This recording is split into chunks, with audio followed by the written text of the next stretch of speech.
প্রতিদ্বন্দ্বিত বকেয়া ডিএ নিয়ে কিন্তু সুপ্রিম কোর্টে যে শুনানি হয়ে গেল, তার মাধ্যমে একটি গুরুত্বপূর্ণ তথ্য কিন্তু এই ভিডিওতে আলোচনা করবো। তাই ভিডিওটা স্কিপ না করে শেষ পর্যন্ত অবশ্যই দেখতে থাকুন। তো আমি অলরেডি কিন্তু নিউজ18 বাংলা অফিসিয়াল যে ওয়েবসাইটটা আছে সেখানে কিন্তু চলে এসেছি। তো খবরের শিরোনামে আপনারা কিন্তু দেখতেই পাচ্ছেন, DA case in supreme court. Supreme কোর্টে ফের পিছল ডিএ মামলা, চূড়ান্ত হতাশ রাজ্য সরকারি কর্মচারীরা, কতদিন অপেক্ষা।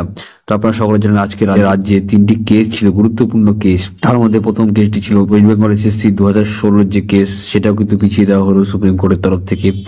সেটাকে নতুন ডেট দেওয়া হয়েছে, 7 তারিখের বদলে 15 তারিখে নতুন ডেট দেওয়া হয়েছে। এবং এছাড়া ডিএ কেসটা কিন্তু এটাও কিন্তু পিছিয়ে দেওয়া হলো।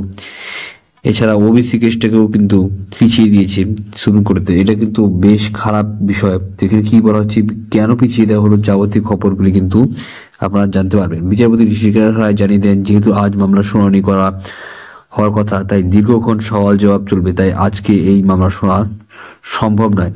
তো কি বলা হচ্ছে, নয়াদিল্লি, ডিএডি রাজ্য সরকারি কর্মচারীদের অপেক্ষা আরো বাড়লো।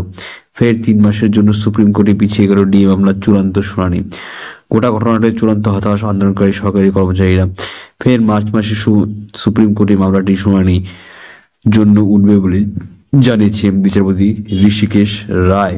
কি হলো সুপ্রিম কোর্টে, শেষবার জুলাই মাসে সুপ্রিম কোর্টে উঠেছিল ডিএ মামলা।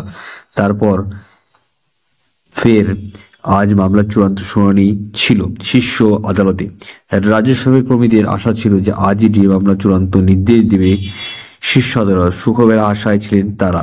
এদিন সুপ্রিম কোর্টের বিচারপতি ঋষিকেশ রায়ের এজলাসে মামলাটি ওঠে এবং বিকেল 3:30 নাগাদ মামলাটি শুনানির জন্য ওঠে। রাজ্য সরকারি কর্মীদের আইনজীবী করুণানন্দী বিচারপতির উদ্দেশ্যে বলেন, এর আগে 6টি আদালতে এই মামলা কর্মীদের পক্ষে রায় দিয়েছে। শেষ পর্যন্ত শীর্ষ আদালত কি রায় দেয় তা জানতে উন্মুখ হয়ে রয়েছে লক্ষ লক্ষ রাজ্য সরকারি কর্মচারীরা। রাজ্য সরকারের পক্ষে মামলা সওয়াল করতে উপস্থিত ছিলেন সিনিয়র আইনজীবী অভিষেক মনু সিংভি।